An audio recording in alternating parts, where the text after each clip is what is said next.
Assalamualaikum. I am your math teacher from Little Masters Model School. Today we are going to start our new chapter 6 fraction.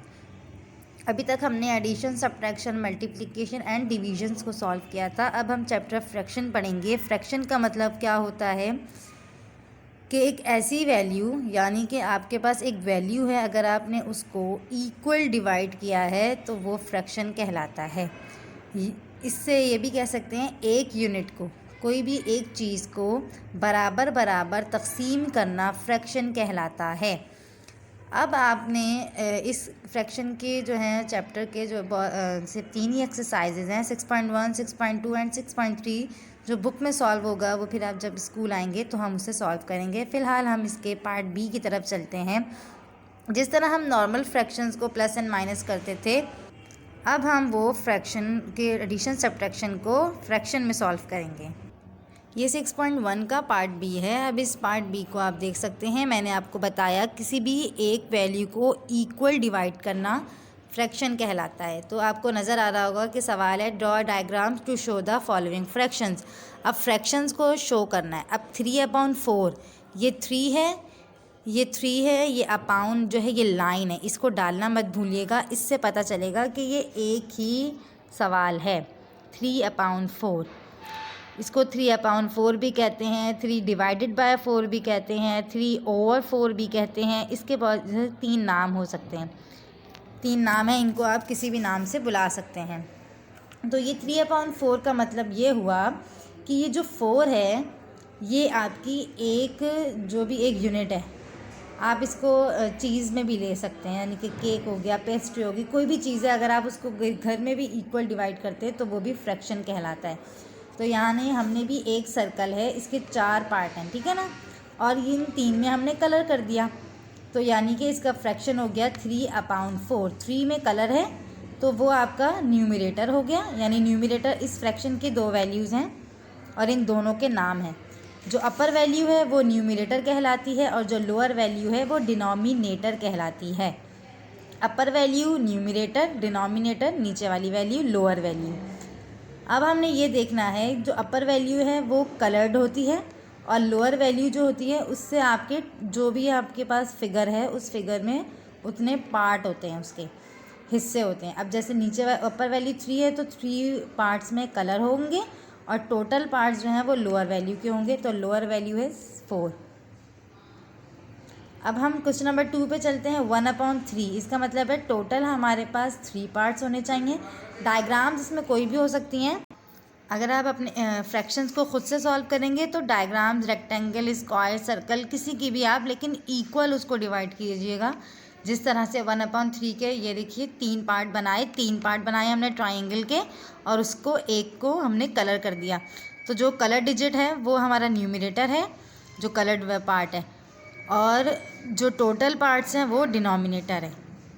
इसी तरह से देखिए आपको ये वाले क्वेश्चन भी मिले हैं सॉल्व करने के लिए कि 2/5 है. तो टोटल पार्ट्स हमने 1, 2, 3, 4, 5 बनाए और 2 में हमने कलर कर दिया इसके फ्रैक्शन की वजह से, क्योंकि ऊपर वाली वैल्यू जो 2 है न्यूमरेटर वो कलर वैल्यूज़ को, कलर्ड पार्ट को वाजिया करती है. उसके बाद 5/6 में हमने सर्कल के हमने 6 पार्ट किए और उसमें 5 में कलर कर दिए.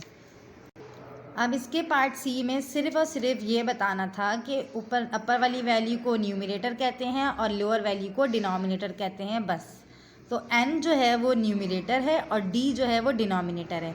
तो n न्यूमरेटर है तो n is 1 and d is 2. इसी तरह से ये पूरा पार्ट सॉल्व हुआ है. अब देखें 6.2 के पार्ट बी को. इसमें हमें सिर्फ और सिर्फ फ्रैक्शंस को ऐड करना है और कुछ भी नहीं. जैसे 1/3 प्लस 1/3 लिखा हुआ है तो यानी कि इन दोनों फ्रैक्शन के जो न्यूमरेटर हैं वो सेम है, तो हमने उनको एक दफ़ा लिख दिया और इन दोनों अपाउंड की लाइंस को मिलाकर 1 + 1 कर दिया. तो 1 + 1 2 हो गया और 3 नीचे आ गया. अब ये नहीं आप करेंगे ये दोनों डिनोमिनेटर भी प्लस कर दे. प्लस सिर्फ और सिर्फ न्यूमरेटर होंगे, डिनोमिनेटर एज इट इज़ यानी कि जिस तरह से लिखा हुआ है वही रहेगा. अब यहाँ पर देखिए यहाँ पर भी डिनोमिनेटर 8 है तो हमने एक दफ़ा 8 लिख दिया और 4 + 2 को हमने ऐड कर लिया. 4 + 2 हो गया 6. तो 6/8 इसका आंसर हो गया। क्वेश्चन नंबर 3 में देखिए 3 + 1 यानी 3/12 और प्लस 1/12 दोनों डिनोमिनेटर यानी नीचे वाली वैल्यूज़ दोनों फ्रैक्शंस की सेम है, तो हमने यहाँ 12 लिखा डिनोमिनेटर की तरह और एक ये अपाउंड वाली लाइन लगाई और 3 + 1 किया तो 4/12। एडिशन में अभी हमने जो 3 क्वेश्चन सॉल्व किए उनमें 2 फ्रैक्शंस है, इनमें 3 फ्रैक्शंस हैं। करना वही है क्योंकि इसके भी डिनोमिनेटर सेम है, तो एक ही दफ़ा 6 लिखकर और जितने भी न्यूमिनेटर्स हैं उन सबको लिखकर उन्हें प्लस करके आंसर निकालना है। इस क्वेश्चन में भी यही हो रहा है कि 12 को हमने एक दफ़ा लिखा और ये 3। अब आप ये मत बोलिएगा ऊपर वाले 3 भी सेम है तो उन्हें भी एक दफ़ा लिख दे, नहीं, हमें न्यूमिनेटर्स को प्लस करना होता है और डिनोमिनेटर एज इट इज़ रहता है। तो 3 + 3 + 3 = 9, 9/12 आंसर आ गया। और अब ये पार्ट एक्सरसाइज 6.3 का है, पार्ट बी। हमने पार्ट 6.2 के पार्ट बी में एडिशन किया था और 6.3 के पार्ट बी में हम सब्ट्रैक्शन करेंगे। तरीका वही रहेगा लेकिन पहले में प्लस था, इसमें माइनस है, बस बाकी सेम है। अब देखिए डिनोमिनेटर सेम है तो एक दफ़ा लिखा नीचे और अपाउंड की बड़ी लाइन लगाकर 4 - 1 किया, 4 - 1 3, 3/5 आंसर। और इसी तरह क्वेश्चन नंबर 2 को देखें, सेम है, 7 डिनोमिनेटर सेम है, 6 - 2 4, 4/7। इसी तरह से डिनोमिनेटर सेम है, 6 लिखा और 5 - 1 4, 4/6। 9/10 - 3/10, यहाँ भी डिनोमिनेटर सेम है, दोनों 10 10 है, तो 10 लिखकर उसके बाद डिनोमिनेटर उतारा 9, न्यूमिनेटर उतारे 9 - 3 और आंसर आया 6। 9 - 3 6 होता है, 6/10। ये जो 10 है ये इसी का ही है, 10 डिनोमिनेटर हमेशा सेम रहेंगे, इन चीज़ों को याद रखिएगा।